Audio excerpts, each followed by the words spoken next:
Hello class. हम लोगों ने सेकंड चैप्टर स्टार्ट कर दिया था।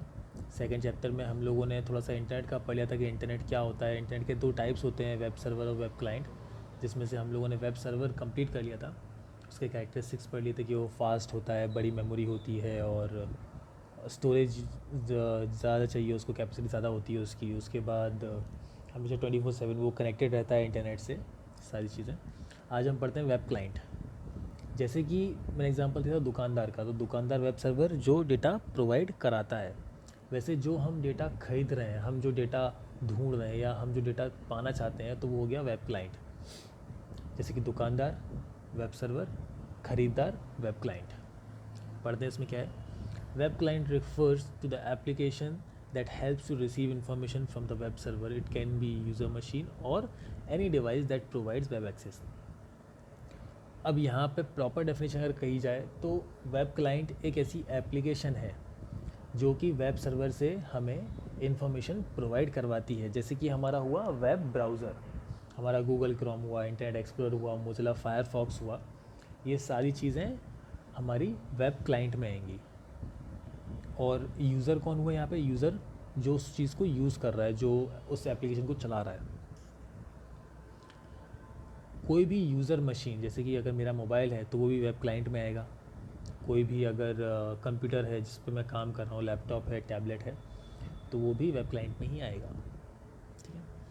एग्जांपल है, if you connect your home computer to the internet and check your result on the school's computer, then your computer will be termed as web client. अगर मैं school में से अगर school का रिज़ल्ट चेक करना चाहता हूँ, मेरे घर पे बैठे बैठे मेरे घर पे एक कंप्यूटर है जिससे मैं स्कूल का रिज़ल्ट चेक करना चाहता हूँ, तो क्या होगा? मेरा जो घर वाला कंप्यूटर रहेगा जहाँ से बैठ के मैं रिज़ल्ट चेक कर रहा हूँ, वो हो जाएगा वेब क्लाइंट। और जो स्कूल का कंप्यूटर है वो रहेगा वेब सर्वर, क्योंकि मैंने उसमें से डेटा लिया है। अब वेब क्लाइंट की कैरेक्टरिस्टिक्स क्या है? They are slow speed computers, they work much slower than web server. ज़रूरी नहीं है कि ये स्लो हों, लेकिन अगर कंपेयर करें उसको तो कंपेरेटिवली वेब सर्वर के मुकाबले ये काफ़ी स्लो हो सकते हैं। They have smaller memory in comparison to web server.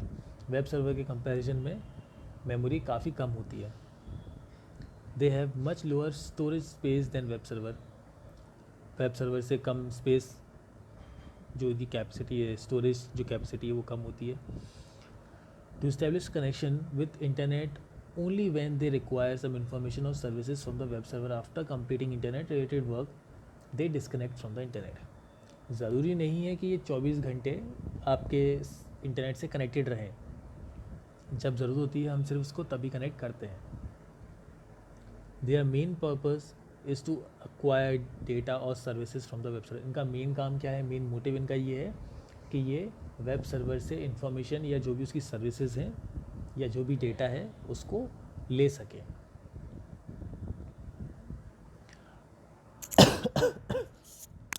Sorry. How web server and web client work. अब वेब सर्वर और वेब क्लाइंट काम कैसे करते हैं? Web client and web server works in coordination with each other. They interact with each other in the following steps. Web server और web client दोनों आपस में कोऑर्डिनेट करके चलते हैं। अगर कोऑर्डिनेट नहीं करेंगे या इन दोनों में से कोई भी एक डिवाइस या कोई भी एक मशीन कोऑर्डिनेट नहीं करती है, तो कोऑर्डिनेशन या जो पूरा वर्किंग है वो पूरी टूट जाएगी। अब कैसे करते हैं देख लेते हैं। First, web client ask web server to provide information. Web client क्या करता है? सबसे पहले वेब सर्वर से इन्फॉर्मेशन मांगता है। Request travel over the internet connection and reaches to web server. जो भी उसने रिक्वेस्ट करी है वो सबसे पहले इंटरनेट के थ्रू वेब सर्वर तक जाएगी।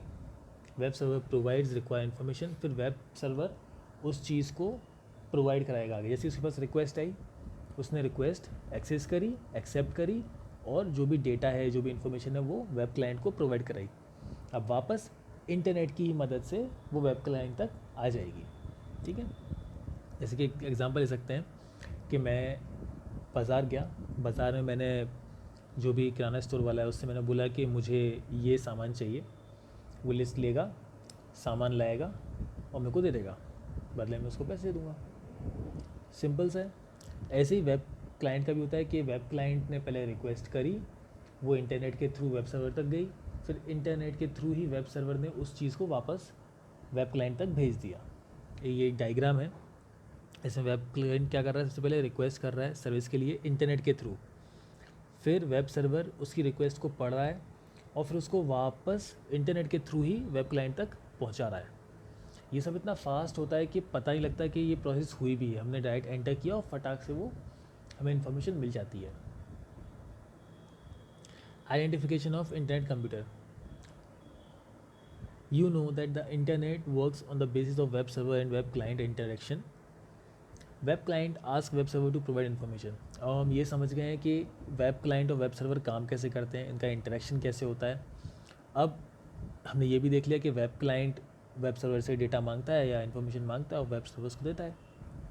Now the question is, there are millions of computer in the internet, then to which web server should web client ask to provide information? The answer is to question is simple. In its request, web client includes web server's address.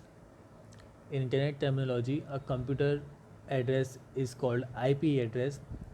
All the internet computer are uniquely identified by their IPs या IP address. अब होता ये है कि हम लोगों को web client और वेब सर्वर काम कैसे करते हैं पता है, लेकिन दुनिया में लाखों कंप्यूटर्स हैं। अब किस कंप्यूटर से हमें डेटा लेना है और किस कंप्यूटर से हमें डेटा देना है, वेब क्लाइंट कौन सा है, वेब सर्वर कौन सा है, हमें कैसे पता लगेगा? दुनिया में लाखों कंप्यूटर हैं, मैंने किसी भी कंप्यूटर पे इंफॉर्मेशन सर्च करी है, मुझे ज़रूरी नहीं है कि मेरा वो ऐसा कुछ फिक्स कंप्यूटर हो सकता है मैंने मोबाइल से करी हो सकता है कंप्यूटर से करी हो, तो वो डेटा मुझ तक ही कैसे पहुंचेगा या जिस सर्वर से मैंने मांगा है उस तक ही कैसे पहुंचेगी वो चीज़ कि मुझे ये चीज़ चाहिए, मुझे डेटा चाहिए। तो उसमें एक चीज़ ही होती है IP address, internet protocol address. IP का फुल फॉर्म होता है internet protocol.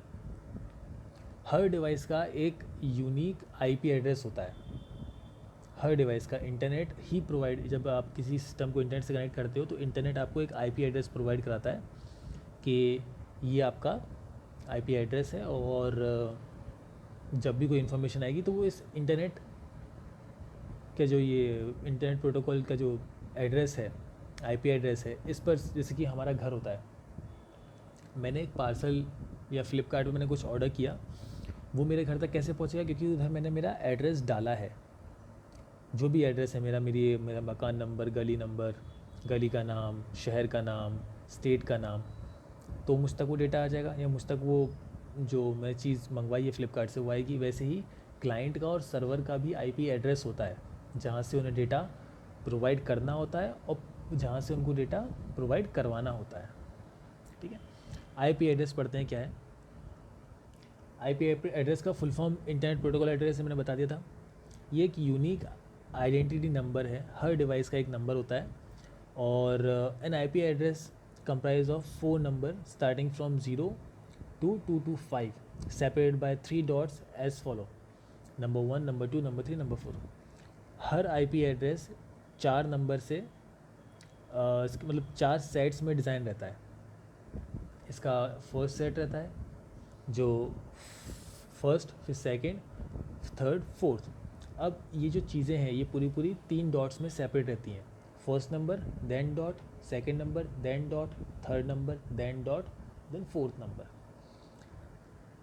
All these 4 number can be any number starting from 0 to 225। 0 से लेके 255 तक ये कोई से भी नंबर हो सकते हैं। कोई एग्जांपल हम देख लेते हैं इसमें, जैसे 0.0.0.0। अब यहाँ पे 4 0 हो गए हैं, लेकिन चारों 3 डॉट में डिवाइडेड है। 1.1.1.1, मतलब कि 4 1 हो गए लेकिन डॉट 3 हो गए। फॉर एग्ज़ाम्पल हम ले लेते हैं 192.168.1.1, 192 हो गया, डॉट 168 हो गया, डॉट 1 हो गया, डॉट 1 हो गया, तो 3 डॉट्स में ये सेपरेट हो गए। ठीक है, चारों वैल्यूज़। हाईएस्ट ये कहाँ तक जाएगा? 255.255.255.255। ठीक है, अब कुछ इनवैलिड इसके जो एग्जांपल्स है वो देख लेते हैं।